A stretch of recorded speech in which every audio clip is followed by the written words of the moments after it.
Joe Rogan didn't start with millions of listeners. In 2009, he was just a guy recording conversations in a garage with his buddies, and no brand, no audience, and no plan. 16 years later, Joe Rogan is the #1 podcast in the world. He's signed exclusive deals with Spotify for over $100 million, and his episodes have consistently pulled millions of views, and his clips have generated billions of impression. The fascinating part, Joe Rogan didn't do this by chasing algorithms. He didn't hire an entire marketing team. He didn't optimize for TikTok videos or Instagram Reels or YouTube Shorts. He did not start that way, not at first. He built it by doing 5 things consistently and better than anyone else.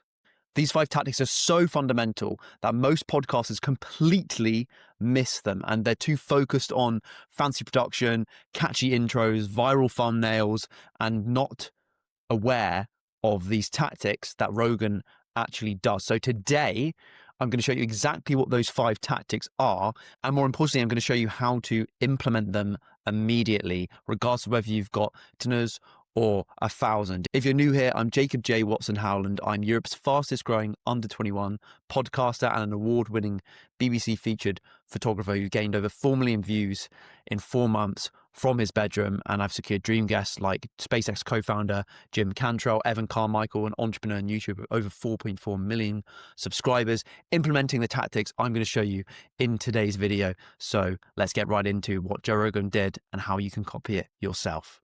Tactic 1 is consistency through long episodes. For most podcasters, consistency means uploading every Tuesday like clockwork, 1 episode a week, sometimes even 1 episode a month or 1 every 2 weeks, edited to perfection, published at the exact same time. But Joe Rogan did something different. His consistency is different. He's been recording multiple episodes a week since 2009. That's 16 years of showing up, not sometimes, every single week for a decade and a half. But here's the part that separates Rogan from everybody else. His episodes, not 45 minutes, not 30 minutes, not an hour, 2 to 3 long, sometimes maybe even more, up to 4 hours and longer. Why does this matter though? Because long-form episodes create a different psychology in the listener. When someone commits 2 to 3 hours to your show, they're not just passively listening to background music, they're actively engaged. What does this mean? They're sitting down, they're investing their time. People are awake for like 16 hours a day. If someone's watching for 2 to 3 hours, that is a very, very large chunk of the day. They're truly loyal listeners. And imagine them doing that every single week. Well, that's exactly what Joe Rogan's audience does with his episodes. This investment creates loyalty. But there's a second reason why these long episodes work. Long episodes give you more material to turn into clips, more material to work with. More material means more clips means more reach for your podcast. But here's the math that most podcasters do not understand. If you do 1 hour episode and clip out 2 to 3 moments, you have 2 to 3 clips to distribute. Sounds like quite a lot, right? But if you do an hour episode and clip out 10 to 15 moments, you have 10 to 15 clips to distribute. That's 5 to 7 times more content from the same time investment. 5 to 7 times more content just from the same amount of episodes by just changing the duration by an hour or 2. That's 5 to 7 times more content for you per episode just by doing it an hour or 2 longer like Rogan does. Rogan understood this early. At first, he wasn't clipping his own episodes. His audience did. Reddit would compile the best moments. YouTube channels would post 10-minute clips from the best parts of the show, and the clips spread organically like wildfire. Then in 2017, Rogan released JRE Clips, a dedicated channel for short-form content extracted from his full episodes. This single action expanded his reach significantly. Why? Because YouTube algorithm favors the 10-minute clips. It doesn't care about the 3-hour episodes, especially compared to those 10-minute clips. It mainly pushed the 10-minute clips. And suddenly, a person who never heard of Joe Rogan before was suddenly watching these 10-minute clips about aliens or MMA or fitness. The clips became a funnel for the full content. It acted as the top of the funnel, and then a large percentage of the people that watch the 10-minute clips went on to watch the rest of his full episodes, which increased the popularity of his show overall.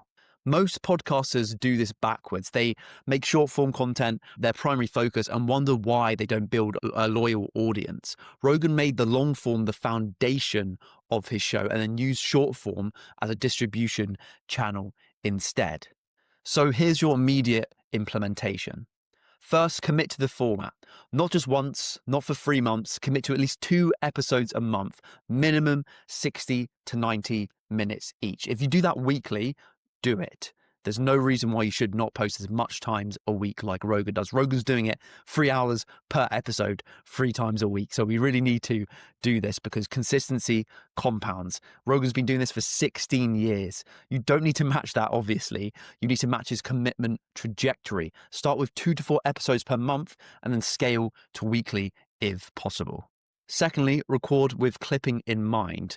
That doesn't mean stopping your flow or worsening your flow during the full episodes. It means being aware that a certain moment could create a clip. As you record, your brain will start to automatically flag moments, maybe write them down or tell your producer or co-host, if you have one, that the section that you're talking about in the episode is worth clipping. Controversial statements, surprising revelations, funny tangents, and specific situations are always great ways to make a full episode clipped. They're the best types for clipping. As you record, your brain will automatically start flagging up moments in the full episode. Controversial statements, surprising revelations, funny tangents, statistics. They're always great parts of your episode to clip and have a high chance of going viral. Third is batch your clipping. Don't try and clip each episode individually and immediately. After you've recorded 3 to 4 episodes, sit down and clip them all at once. You'll start to see patterns in the ones that work and therefore will be able to improve your clipping strategy over time once you're sitting down in that 3 to 4 hour session where you're going through all your episodes. And what that means is you'll be able to create a higher amount of videos that get a higher amount of views once you start recognizing the patterns of what clips work and what clips don't work, what are the most engaging and what are the least engaging, so you know what to post and therefore improve your strategy. Fourth, distribute the clips strategically. YouTube Shorts get the priority because they are on YouTube, and hopefully you're putting your podcast on YouTube because YouTube is the best place for your podcast to get discovered. You can also get AdSense fairly quickly. I got monetized in the first 2 months of starting my podcast, and that means you must prioritize for the clips to put them on YouTube Shorts first and also make them 10-minute clips on YouTube as well.